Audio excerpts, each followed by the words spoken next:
शाम का वक्त था। आसमान पर हल्की हल्की बदली छाई हुई थी। गांव के किनारे पर एक पुरानी जर्जर मस्जिद खड़ी थी। लोग कहते थे कि यह मस्जिद कभी इल्मो तकवा की जगह थी, मगर अब वहां एक बुरा जादूगर आ बसा है। उसका नाम था अजहर तांत्रिक। अजहर पहले एक आलिम बनने निकला था, लेकिन दुनिया और हवस ने उसे गुमराह कर दिया। उसने शैतानी किताबों और जिन्नात को काबू करने की कोशिशें शुरू कर दी। धीरे धीरे उसने काला जादू सीख लिया।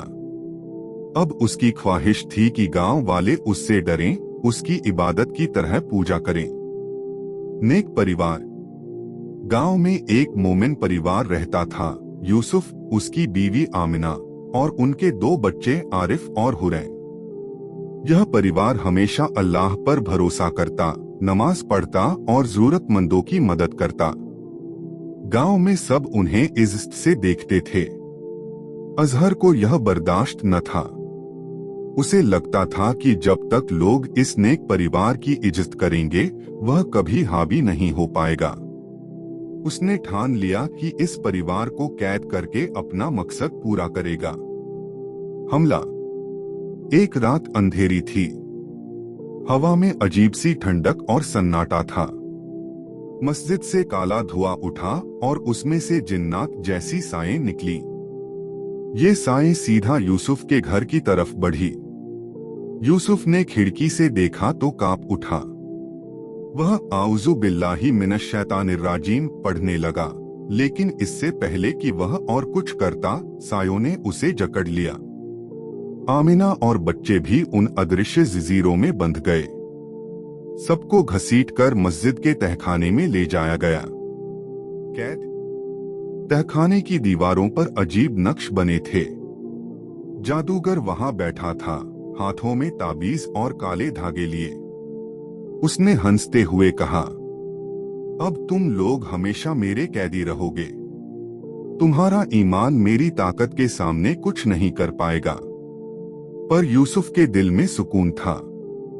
उसने आमिना और बच्चों से कहा, डरो मत, अल्लाह सबसे बड़ा है।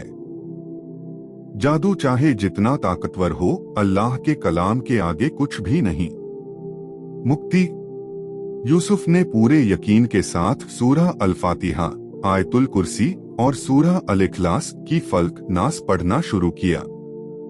जैसे ही उसके लफ्ज तहखाने में गूंजे, अजीब सी रोशनी फैल गई।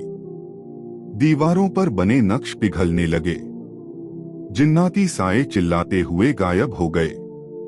जादूगर ने कोशिश की रोकने की, मगर कुरान की तिलावत से उसके ताबीज जल उठे। उसके हाथ कांपने लगे और वह अंधेरे में गुम हो गया। जंजीरें टूट गईं। परिवार आजाद हो गया। सबक। गांव वाले जब सुबह इकट्ठा हुए तो यूसुफ ने उन्हें कहा, कभी भी अल्लाह को छोड़कर किसी जादूगर या झूठे दावेदार से मत डरो। असली ताकत सिर्फ अल्लाह के पास है। उसका कलाम हर बुराई से बचाने के लिए काफी है। गांव वालों ने सबक लिया और उस मस्जिद को फिर से आबाद किया।